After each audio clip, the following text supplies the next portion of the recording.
Hello बच्चों। देखिए बच्चे, नीट दोबारा से हो रहा है और उसकी नई डेट भी आ चुकी है। तो अब पुरानी बातों को बोल के हमें अपने नए आने वाले एग्जाम डेट के अकॉर्डिंग नीट पर फोकस करना चाहिए। और इस मुहिम में मैं राजकमल वर्मा आपके साथ केमिस्ट्री को लेकर प्रॉपर सिंक्रोनाइज करते हुए हम स्टार्ट कर रहे हैं स्ट्रक्चर ऑफ एटम। ठीक है। अच्छा, हमारा मेन फोकस क्या रहेगा? हमारा मेन फोकस रहेगा कि भाई कुछ फॉर्मूले बताए, कुछ छोटे छोटे पॉइंट बताए और उनसे रिलेटेड कुछ अच्छे क्वेश्चन डिस्कस किए। ठीक है। अगर एक लेक्चर में मैं 20-25 क्वेश्चन डिस्कस करता हूं तो वो कहीं ना कहीं आपके लिए काफी फ्रूटफुल रहेगा। चलिए स्टार्ट करते हैं बेटा। देखो, फोकस है, आज का चैप्टर है स्ट्रक्चर ऑफ एटम। कौन सा चैप्टर है? स्ट्रक्चर ऑफ एटम लिया हुआ है हमने। तो बेटा इसमें क्या है जो हम पॉइंट डिस्कस करेंगे, वो क्या क्या पॉइंट डिस्कस करेंगे? देखो, स्ट्रक्चर ऑफ एटम में कुछ पॉइंट है जैसे fundamental particle, photoelectric effect, boards atomic model, dual nature of matter, Heisenberg uncertainty principle और क्वांटम नंबर। ठीक है। जैसे मैंने सबसे पहले फंडामेंटल पार्टिकल के बारे में बताया कि नो डाउट हमें पता है कि फंडामेंटल पार्टिकल्स हमारे पास क्या क्या है, इलेक्ट्रॉन, प्रोटॉन, न्यूट्रॉन, और इनके एब्सोल्यूट चार्ज और मास क्या दिए गए, ये सभी को पता होने चाहिए। ठीक है। अब आता है मेन मुद्दा क्या है कि हमारा मेन टॉपिक उठाया फोटो इलेक्ट्रिक इफेक्ट। देखो बच्चे, फोटो इलेक्ट्रिक इफेक्ट क्या होता है, मैं बहुत सिंपल वे में आपको समझाता हूं कि किसी मेटल की सरफेस पर अगर लाइट पड़ने से इलेक्ट्रॉन का इजेक्शन हो जाए, किसका इजेक्शन हो जाएगा? इलेक्ट्रॉन का, तो ये फिनोमेना कहलाता है फोटो इलेक्ट्रिक इफेक्ट। ठीक है। The ejection of electron by applying light on the metal surface is known as photoelectric effect. और यहां से जो प्रोड्यूस होने वाले इलेक्ट्रॉन हैं, निकलने वाले इलेक्ट्रॉन हैं, उन्हें बोलते हैं फोटो इलेक्ट्रॉन्स। और उन इलेक्ट्रॉन्स को एक सर्किट में पास करा दे तो उसे बोलते हैं फोटो करंट। क्या बोलेंगे बच्चे? Photo current. जैसे कि इसमें दिया गया है कि यहां से देखिए लाइट पड़ रही मेटल की सरफेस पर, यहां से इलेक्ट्रॉन निकले, इलेक्ट्रॉन को क्या किया, एक सर्किट में पास करा दिया गया। तो यही फिनोमेना क्या कहलाता है? Photo electric effect. अच्छा, इससे रिलेटेड कुछ फॉर्मूले हैं जो आपको पता होना चाहिए। देखो, इंसिडेंट लाइट की एनर्जी है E। कितनी एनर्जी है? E। और यहां पर हम फॉर्मूला लिख रहे हैं E = W0 plus kinetic energy. बच्चे, W0 क्या है? W0 है वर्क फंक्शन, और E क्या है? Energy of incident light. ये किसकी है? Energy of incident light. इसकी एनर्जी A है। और वर्क फंक्शन क्या होता है कि किसी भी मेटल की सरफेस से इलेक्ट्रॉन को इजेक्ट करने के लिए जो मिनिमम एनर्जी चाहिए उसी को हम क्या बोलते हैं? वर्क फंक्शन बोलते हैं। ठीक है। तो इसको, अच्छा, तो फिर अगर आपने ये लिख दिया तो काइनेटिक एनर्जी क्या निकल के आएगी? काइनेटिक एनर्जी हो जाएगी बेटा, that is E - W0। E को लिख सकते हैं H new minus H nu not. बेटा न्यू क्या है? न्यू है फ्रीक्वेंसी ऑफ इंसिडेंट लाइट या रेडिएशन, और न्यू नॉट है थ्रेशोल्ड फ्रीक्वेंसी, मतलब एक मिनिमम फ्रीक्वेंसी जिसकी वजह से इलेक्ट्रॉन क्या कर सकता है? मेटल की सरफेस से बाहर निकल सकता है, यानी कि frequency associated with work function. Clear हो गया? अच्छा, इसको और रिलेट कर सकते हैं। और कैसे रिलेट कर सकते हैं? हमने कहा कि kinetic energy equals to that is hc/λ minus hc/λ0। क्या करेंगे? hc/λ minus hc/λ0। Point clear हो रहा है कि नहीं? तो लैम्डा और लैम्डा नॉट क्या है? Lambda is the wavelength associated with energy of incident light, और लैम्डा नॉट क्या है? It is known as threshold wavelength. क्या बोलेंगे? यानी कि, और ये मैक्सिमम वेवलेंथ होती है। इन फॉर्मूले का यूज करके क्वेश्चन सॉल्व करेंगे। ओके। देखिए, हमारे पास जो क्वेश्चन दिए गए हैं वो क्या क्या दिए गए हैं। सबसे पहले हम बात करते हैं, एक क्वेश्चन दिया गया था, work function of a metal is 2.2 electron volt. किसमें दिया गया? Electron volt. और यहां से पूछा गया काइनेटिक एनर्जी निकालो, मैक्सिमम काइनेटिक एनर्जी, वो भी इलेक्ट्रॉन वोल्ट में। थोड़ा सा आइडिया अलग से मैं दे दूं कि भाई एनर्जी क्या होगी, E equals to Q into V. Q का चार्ज अगर इलेक्ट्रॉन के टर्म में है, सपोज इलेक्ट्रॉन लिया, वी वोल्टेज है, तो इसकी एनर्जी हो जाती है इलेक्ट्रॉन वोल्ट के टर्म में आप रिप्रेजेंट कर सकते हो। हाँ, अगर इसे जूल के टर्म में कन्वर्ट करना चाहो तो इलेक्ट्रॉन का चार्ज रख दो तो किस में कन्वर्ट हो जाएगा, जूल में कन्वर्ट हो जाएगा। फॉर्मूला लगाते हैं, हमारे पास जो फॉर्मूला दिया गया है उस फॉर्मूले को देखो अप्लाई करते हैं बच्चे। क्या होगा, जैसे हमने कहा कि E equals to W naught plus kinetic energy. तो बताओ काइनेटिक एनर्जी इक्वल्स टू क्या हो जाएगा, E माइनस डब्ल्यू नॉट। अब इसे सॉल्व करना है। Kinetic energy is equals to E की जगह रखोगे hc अपॉन लैम्डा, और ये डायरेक्ट W नॉट दिया गया है, ठीक है। H का value 6.626 into 10 to the power minus 34 into 3 into C. H का वैल्यू ये हो गया, C का value 3 into 10 to the power 8, और लैम्डा दिया गया किसमें, नैनोमीटर में। किसमें दिया गया बच्चे, नैनोमीटर में। तो लैम्डा की वैल्यू रखना है कितना, 400 into 10 to the power minus 9। अच्छा, ये वैल्यू आएगी जूल में, ठीक है, और हमें इसको कन्वर्ट करना है किसमें, इलेक्ट्रॉन वोल्ट में। तो इसी में डिवाइड करना पड़ेगा, इसी में नीचे डिवाइड करना पड़ेगा चार्ज ऑफ इलेक्ट्रॉन से। चार्ज ऑफ इलेक्ट्रॉन होता है 1.6 into 10 to the power minus 19, और ये वैल्यू डायरेक्ट इलेक्ट्रॉन वोल्ट में कन्वर्ट हो जाएगी, और माइनस W नॉट की वैल्यू है 2.2। तो जानते हो बेटा क्या बनेगा, यहां से अगर आप सॉल्व करते हैं तो ये वैल्यू का लगभग आएगी 3.1 माइनस 2.2, और इसको सॉल्व करेंगे दैट इज 0.9। कितना आएगा, इलेक्ट्रॉन वोल्ट। तो इसका मतलब आंसर कौन सा होना चाहिए, पहला ऑप्शन करेक्ट। क्लियर हो गया, एक अच्छा सा क्वेश्चन था। चलिए दूसरा क्वेश्चन लेते हैं। दूसरा क्वेश्चन देखिए क्या दिया गया। In photoelectric experiment, the intensity of incident light is increased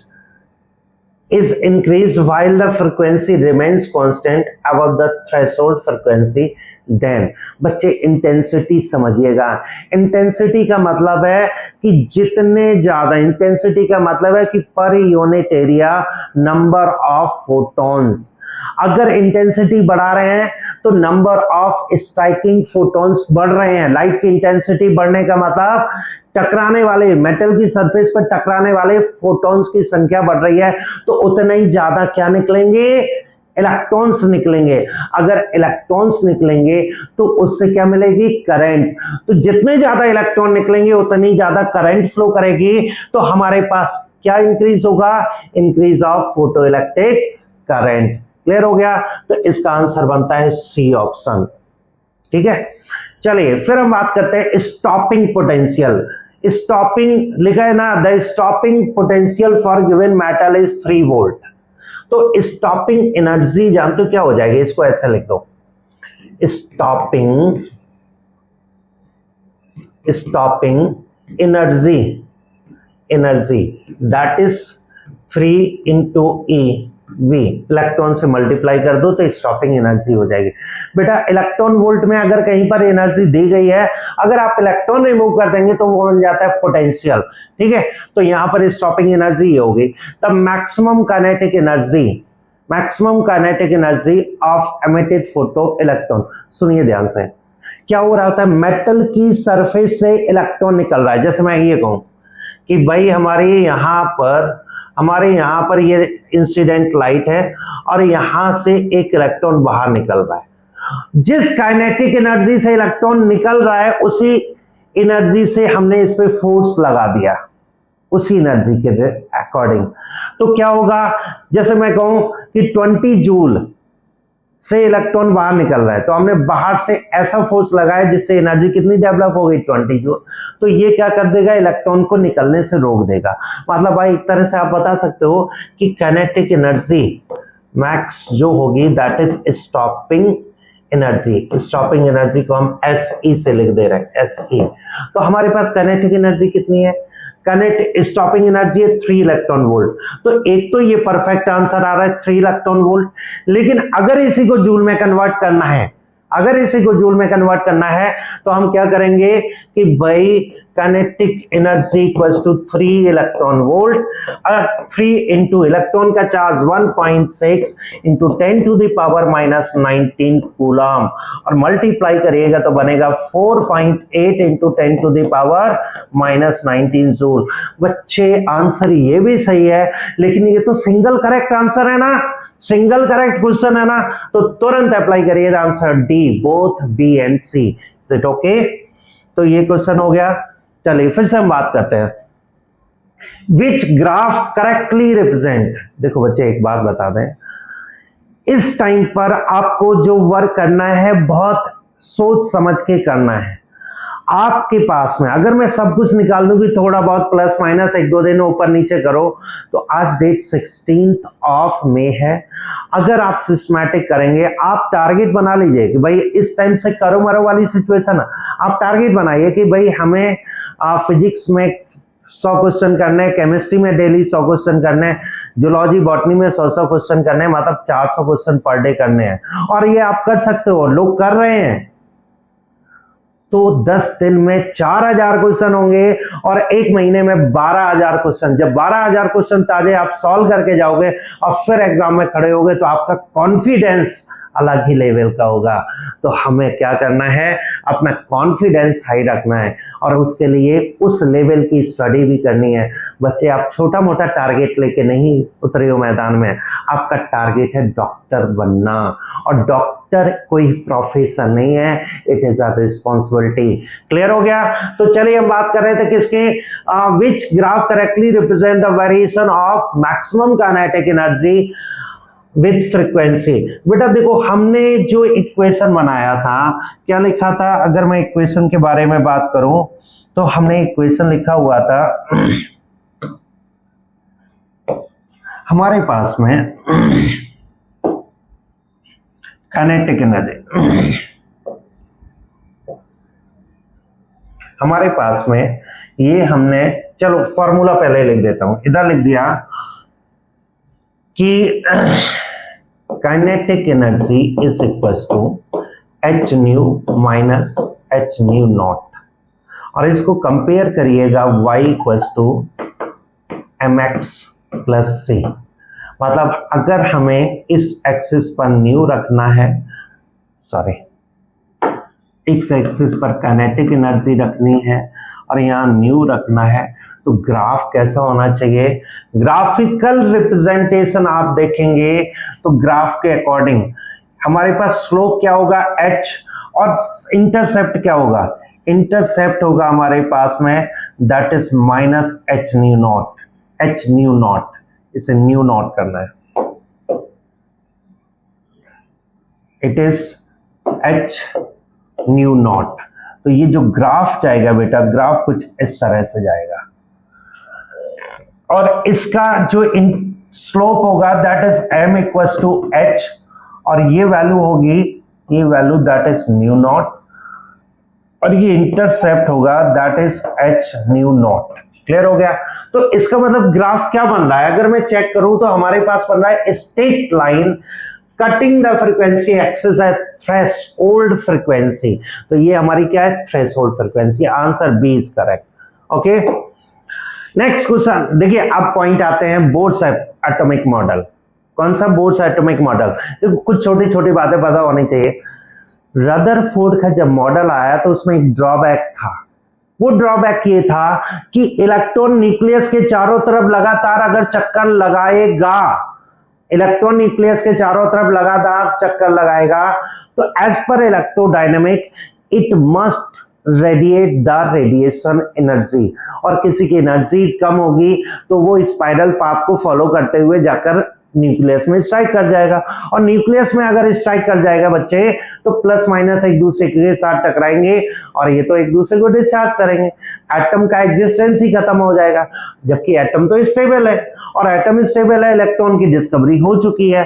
तो यहां से बोला गया कि भाई इस ड्रॉबैक को रदरफोर्ड साहब सॉल्व नहीं कर पाए थे, तो बोर ने बताया कि नहीं, इलेक्ट्रॉन ना न्यूक्लियस के चारों तरफ फिक्स सर्कुलर पाथ में चक्कर लगाता है। अगर मैं इसकी बात करूं कि भाई ये हमने न्यूक्लियस बनाया और इसके चारों तरफ एक फिक्स सर्कुलर पाथ लिया, तो फिक्स सर्कुलर पाथ में इलेक्ट्रॉन चक्कर लगाएगा और इस सर्कुलर पाथ को नाम दिया गया, this circular path is known as shell और ऑर्बिट। और जब ये चक्कर लगाता है तो उसमें एंगुलर मोमेंटम h/2π के इंटीग्रल मल्टीपल होता है। क्लियर हो गया? तो एक तो ये हो गया बच्चे। अभी देखो इतना टाइम नहीं है कि डेरिवेशन वगैरह सब बता सकें, हमें क्या क्या पढ़ना है। एक तो पढ़ना है रेडियस, रेडियस आता है दैट इज यहां से थोड़ा सा करेक्ट 0.52 n² और यहां पर एनर्जी आती है दैट इज 13.6 z² और mvr = nh/2π। और एनर्जी जैसे दो इलेक्ट्रॉन एक सेल से दूसरे सेल में जब वापस जाता है और वहां से जब रिटर्न होता है तो एनर्जी रेडिएट करता है, उसका डिफरेंस होगा दैट इज hν। और वेलोसिटी vn को रिप्रेजेंट कर सकते हैं दैट इज 2.18 z/n मीटर पर सेकेंड। क्लियर हुआ कि नहीं? तो इस तरह से कर सकते हैं। अब इनसे रिलेटेड डायरेक्ट क्वेश्चन मुद्दे पर आते हैं। पहला क्वेश्चन दिया गया था, energy required to excite an electron in hydrogen atom from n = 1 to n = 3। बच्चे n = 1 से n = 3 में भेजने के लिए कितनी एनर्जी चाहिए? सिंपल सा केस है, En delta E = E3 - E1। क्या चाहिए? E3 - E1। चलिए वैल्यू रखें, E3 का value -13.6 z² 1² minus divided by 9। क्या करेंगे? डिवाइडेड बाई 9, 3 का square minus 13.6 into 1² divided by 1। ये किया, सॉल्व करोगे ये माइनस में तो ये आ जाएगा 13.6 माइनस 13.6/9 और इसको सॉल्व करेंगे बच्चे, ये वैल्यू आएगी 12.1 इलेक्ट्रॉन वोल्ट। मतलब आंसर हमारा क्या होना चाहिए? 12.1 इलेक्ट्रॉन वोल्ट। क्लियर हो गया कि नहीं? चलिए अगला क्वेश्चन लेते हैं। क्वेश्चन बोला गया है, if N electron in hydrogen atom jump from n = 5 to n = 1 ground state, तो स्पेक्ट्रल लाइन है। अच्छा इसका फॉर्मूला देखिए बेटा, इसका फॉर्मूला होता है, इसका फॉर्मूला है that is number of spectral line, number of spectral line, spectral lines कहां से? n2 से n1, n2 से n1 जंप करता है तो होगा that is n2 - n1 n2 - n1 + 1/2, ये फॉर्मूला आता है। ठीक है, एक तो ये। अगर हमें ग्राउंड स्टेट n1 क्या है? 1। चलिए सारे डेटा रख दीजिए, n2 इसे बनाइए n2 और ये ग्राउंड स्टेट को कर दीजिए that is n1, n1 = 1। Data रखिएगा, क्या हो जाएगा? n2 5 - 1 + 1/2। क्लियर?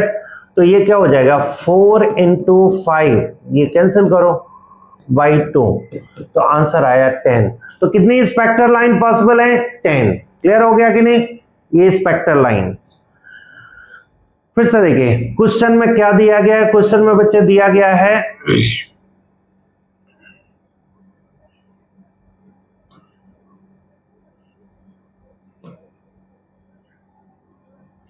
क्वेश्चन में हमारे पास में कि the velocity of electron in first Bohr orbit is v। तो हमने कहा कि भाई v1 = v, v1 = v। फिर बोला गया what will be the velocity of third orbit. बच्चे ये होता क्या, जैसे मैं आपकी बात करूं Vn इक्वस टू शॉर्ट में लिख सकते हैं V naught into 2.V naught Z by N, इस तरह से लिख सकते हैं। अब आपसे बोला जेड और एन क्या है, दैट इज इक्वस टू, यहां से देखिए it is V naught into 1, Z भी 1 फर्स्ट के लिए और एन भी 1, और that is equal to V। मतलब V नॉट की जगह हम क्या लिख सकते हैं, V लिख सकते हैं। तो अब बताइए V3 क्या होगा, V नॉट की जगह V और Z की जगह 1 और N की जगह 3, तो आंसर क्या हो गया V/3। हमारे पास इसका आंसर आना है दैट इज V/3। क्लियर हो गया कि नहीं, ये पॉइंट दिया गया। फिर से देखिए नेक्स्ट क्वेश्चन दिया गया, the ionization energy of hydrogen atom in ground state is 13.6। तो ionization energy for helium plus sign क्या होना चाहिए बच्चे, आयोनाइजेशन एनर्जी को हम जब लिखते हैं ionization energy that is equal to minus of E1, that is minus of -13.6, और E1 क्या लिखेंगे जेड स्क्वायर यानी कि 2 स्क्वायर अपॉन एन स्क्वायर, यहां पर लिख देते हैं -13.6 Z square upon N square. तो बच्चे क्या हो गया -13.6 2 स्क्वायर अपॉन और एन का वैल्यू 1 स्क्वायर। क्लियर, तो ये वैल्यू अप्लाई करेगा 13.6 इंटू 4 और ये वैल्यू आएगी 54.4 इलेक्ट्रॉन वोल्ट। मतलब आंसर कौन सा करेक्ट होगा 54.4। क्लियर हो गया कि नहीं, चलिए फिर से हम देखते हैं question. The wavelength of radiation emitted from radiation n equals to 3 से 2। अरे भाई आपने याद करो लाइमन सीरीज बामर सीरीज, तो ये n इक्वल्स टू 3 से 2 पर आ रहा है ना, n1 इक्वल्स टू 2 और n2 equals to 3 to infinite. ये बच्चे सीरीज आती है इन बामर सीरीज।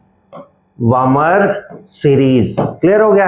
अच्छा लाइमन में क्या होगा, लाइमन में n1 होता है 1 और n2 होता है कहां से 2 टू इनफाइनाइट। पास्टन में क्या होता है Lyman Balmer Paschen, n1 is equals to 3 और n2 इक्वल्स टू क्या होगा, it is 4 to infinite. Bracket होता है, ब्रैकेट के बाद फंड सीरीज होता है, n1 इक्वल्स टू 5 होता है और n2 equals to 6 to infinite. तो ये वाली सीरीज किस में आती है, बामर सीरीज में। क्लियर हो गया कि नहीं बच्चे। चलिए अब आता है डुअल नेचर ऑफ मैटर क्या है। देखो एक बात बताएं, डी ब्रॉगली साहब ने बताया कि कोई भी मूविंग पार्टिकल में 2 कैरेक्टर होते हैं, particle character as well as wave character. ठीक है, मतलब उसमें जैसे इन्होंने एक फॉर्मूला दिया lambda equals to h upon mv। Clear, lambda क्या रिप्रेजेंट करता है, वेव कैरेक्टर को रिप्रेजेंट करता है। mv क्या रिप्रेजेंट करता है, पार्टिकल यानी कि मोमेंटम को रिप्रेजेंट करता है। अगर इसकी काइनेटिक एनर्जी पता है, if kinetic energy is given, तो lambda equals to h upon under root twice m kinetic energy होगी। क्या होगी, काइनेटिक एनर्जी। इसका फॉर्मूला लगाएंगे। ठीक है, क्वेश्चन देखते हैं हम लोग। क्वेश्चन दिया गया 2 particles A and B have same kinetic energy.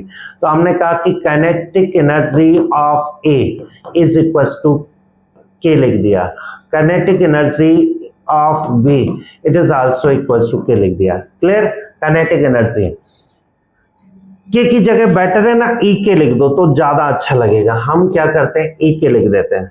हमने क्या किया, ये ई के कर दिया, ई के और ए के सेम है ना। If mass of A is 4 times, हाँ M A is equals to 4 of, देखो एम बी लिख दो, M B equals to M, तो M A equals to 4 M हो जाएगा। क्लियर हो गया। बोला गया then the ratio of de Broglie wavelength, हमें डी ब्रॉगली वेवलेंथ चाहिए, तो lambda A equals to lambda A upon lambda B लिखना है, that is H equals to M A V A, मतलब लेकिन काइनेटिक एनर्जी के टर्म में चलो ये लिख देते हैं एच अपॉन एम बी और वी बी, लेकिन लिखा है kinetic energy H upon under root twice M, और काइनेटिक एनर्जी सेम है ए के H upon under root twice M B और ए के। क्लियर हो गया? देखो क्या क्या कैंसिल हो जाएगा, हमारे पास क्या क्या कैंसिल हो गया, एच और टू ई के, एच टू ई के, ये बचा क्या है under root M B divided by M A. बच्चे एम बी को लिखा है एम और इसे लिखा है दैट इज 4m, तो ये बना क्या है, बचा क्या, एम एम कट गया, इट इज 1/2, यानी कि रेशियो क्या आना चाहिए, 1/2 आना चाहिए। क्या ये बातें क्लियर हो रही है? बिल्कुल। चलिए यहां से देखिए अगला क्वेश्चन आता है, electron is accelerated through a potential. देखो अगर मैं काइनेटिक एनर्जी की बात करूं, Q चार्ज को V पोटेंशियल से एक्सीलरेट किया जाए तो इसकी एनर्जी होती है QV। क्लियर है कि नहीं? बोला गया एक इलेक्ट्रॉन को एक्सीलरेट किया गया कि सेव पोटेंशियल डिफरेंस 100 से, तो आप बोलेंगे KE1 is equal to 100 E QV, तो हमने 100 E लिख दिया, और kinetic energy KE2 400 E, electron को, एक चार्ज को इलेक्ट्रॉन से लिख दिया और वोल्टेज लगा दिया 400। डी ब्रॉगली वेवलेंथ बिकम्स क्या हो जाएगा, देखो बच्चे lambda 1 upon lambda 2 H upon under root twice M K E 1 H upon under root twice M K E 2। आपको पता है इलेक्ट्रॉन के लिए मास और एच, तो ये सब कांस्टेंट ही है, क्या क्या कैंसिल कर सकते हैं, ये कैंसिल कर दिया, हमारे पास क्या बचा अंडर रूट के ए 2 ऊपर चला जाएगा, के ई 1 अप्लाई करो, के ए 2 क्या है 400 इलेक्ट्रॉन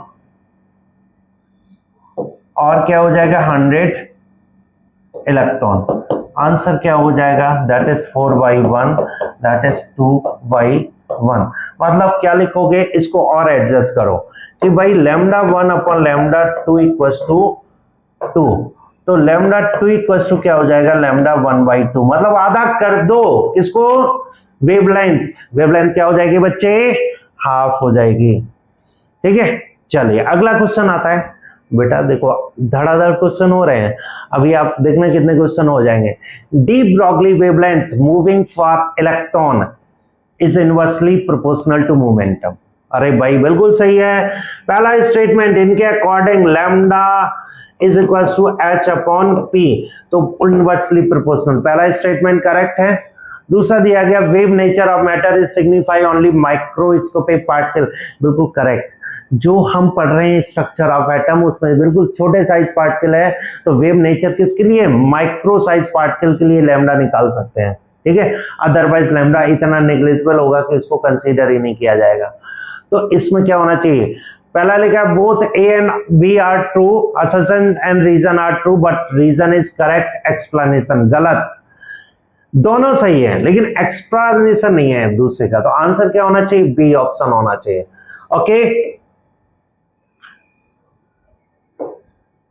हाइजेनबर्ग अनसर्टेनिटी प्रिंसिपल जान दो। हाइजेनबर्ग अनसर्टेनिटी प्रिंसिपल क्या होता है, किसी भी मूविंग पार्टिकल के लिए exact velocity as well as exact momentum निकालना इम्पॉसिबल है। इसके लिए दिया गया uncertainty delta X into delta P is greater और equal to H upon 4 pi. इसको थोड़ा सा एडजस्ट करो तो लिखोगे delta X into delta V greater और equal to H upon 4 pi. एक और फॉर्मेट लिखते हैं delta T into delta E greater और इक्वल टू एच अपॉन, यहां पर एम लगाया जाएगा 4 पाई।